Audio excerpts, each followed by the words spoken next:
They said it was over before it even began. Just 2 weeks into the 2024 NFL season, the Carolina Panthers were already being written off, and Bryce Young, the #1 overall pick, was at the center of the criticism. Headlines labeled him a bust. 3 interceptions, 0 touchdowns, and a benching in favor of a veteran backup painted a grim picture.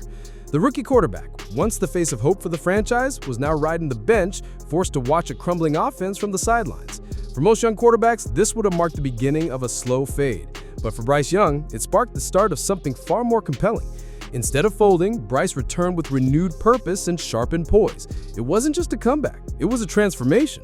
Over the final stretch of the season, he threw 15 touchdowns against just 6 interceptions. Not hollow numbers padded in meaningless games, but production against top-tier competition like the Kansas City Chiefs and Philadelphia Eagles. Those weren't easy matchups, those were pressure cookers. And Bryce didn't just survive, he led. The adversity became fuel, the benching a lesson. Under the mentorship of veteran Andy Dalton, Young returned with better decision-making, steadier pocket presence, and the kind of command that separates rookies from leaders. But here's what many missed while focusing on Bryce. His resurgence didn't happen in a vacuum. The Panthers, quietly and deliberately, executed one of the most important turnarounds in football, an overhaul in the trenches. Carolina's offensive line, once a glaring liability, became its silent strength. And that shift might just be the real reason the NFC South should be on high alert. The change started subtly. It wasn't flashy, no major headlines, no superstar names, just smart, targeted moves by the front office that reshaped the offensive front. Veterans Damian Lewis and Robert Hunt were brought in to stabilize the interior. Hunt, at right guard, brought physicality and composure. Lewis added veteran savvy, bringing much-needed stability to the heart of the protection.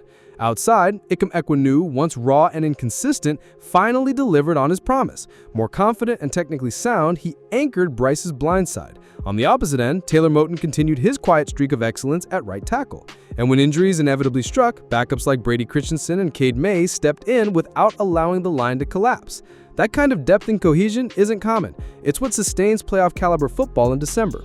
With the fortified offensive line, Bryce no longer had to scramble for survival. He could trust the pocket. He could scan, read, and react like the quarterback the Panthers drafted him to be. But the ripple effect of this stability extended beyond just pass protection. It unlocked something even more vital, a reliable, punishing run game. That's where Carolina's resurgence takes on another layer. While many focus solely on the quarterback, the Panthers quietly assembled one of the NFL's most underrated backfields. Chuba Hubbard didn't just show up, he broke out. With 1,195 rushing yards on 250 carries, 10 touchdowns, and a rock-solid 5.0 yards per carry, Hubbard transformed into a dependable workhorse. His ability to churn out tough yards kept defenses honest and allowed the offense to control the tempo. Then came the offseason acquisition of Rico Dowdle, fresh off a 1,000-yard campaign in Dallas. Dowdle, efficient and physical, isn't here to steal the spotlight. He's the perfect counterpunch. Tough in short yardage, smart in pass protection, and reliable in key situations. He and Hubbard form a tandem built for balance and durability. But Carolina didn't stop there. The Panthers added rookie Trevor Etienne, a dynamic third-down threat with burst and vision.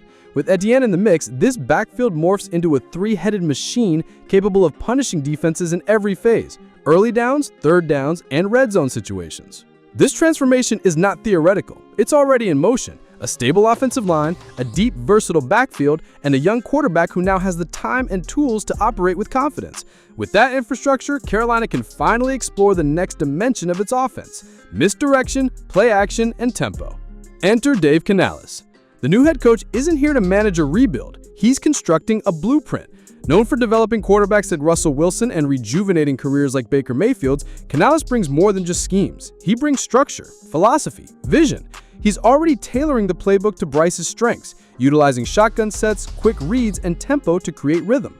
And behind it all is a team that's no longer guessing who they are. They're beginning to form an identity. But before we dive into how the Panthers completely overhauled their receiving core, let's stop here. While most of the league was busy underestimating Carolina's aerial attack, the Panthers were engineering one of the most dramatic wide receiver transformations in the NFC South. What was once seen as a weakness is now a young, dynamic group brimming with potential.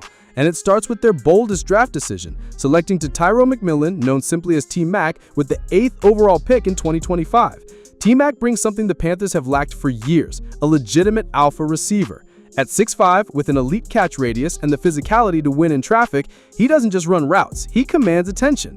His 84 receptions, 1,319 yards, and 8 touchdowns at Arizona were impressive enough, but it's how he produced them, often against double teams and without elite quarterback play, that turned heads. In Carolina, he steps into a system built to highlight his strengths: quick separation, deep ball dominance, and red zone threat potential. He's not just a rookie, he's a cornerstone. But he won't be alone. Xavier Legette, entering his second season, has quietly become one of the most intriguing breakout candidates in the NFC South. Physically imposing and explosively fast, Legette showed flashes last season, though inconsistency and drops held him back. That's where Dave Canales is making his mark. With a background as a wide receivers coach, Canales is refining Legette's technique, helping him improve his timing, hands, and footwork. The early signs suggest it's working, and if Legette continues to grow, the Panthers may suddenly have a devastating 1-2 punch on the perimeter. Then there's Jalen Coker, the undrafted underdog who's turned heads with his sharp route running and instant chemistry with Bryce Young.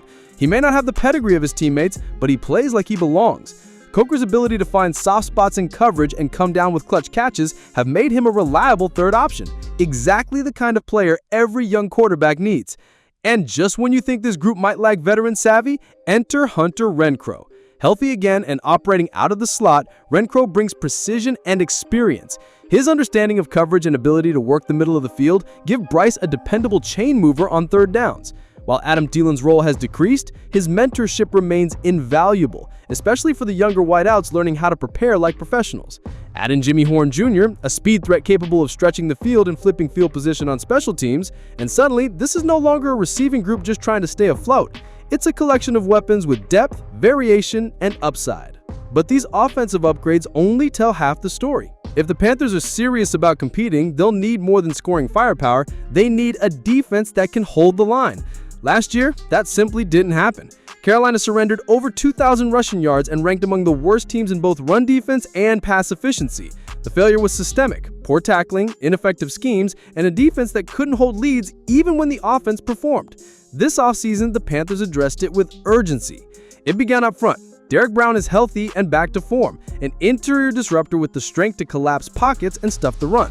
Carolina also added Bobby Brown to fortify the run defense, and signed Tershawn Wharton and Patrick Jones II, the latter coming off a 7-sack season. The infusion of talent continues with rookies Nick Scoutrin and Princely Umamulan, both edge rushers with speed, motor, and long-term upside.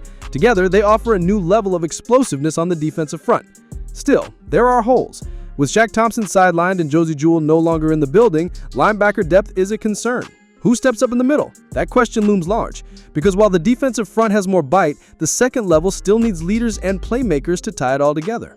Even with that uncertainty, the Panthers have positioned themselves for something rare in today's NFL: a sustainable, long-term rebuild that's rooted in player development, not short-term fixes.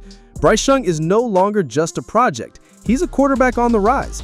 The offensive line is no longer a liability, it's a strength. The backfield is versatile, the receiving core young and deep, and the defense is beginning to reshape itself with fresh talent and veteran leadership.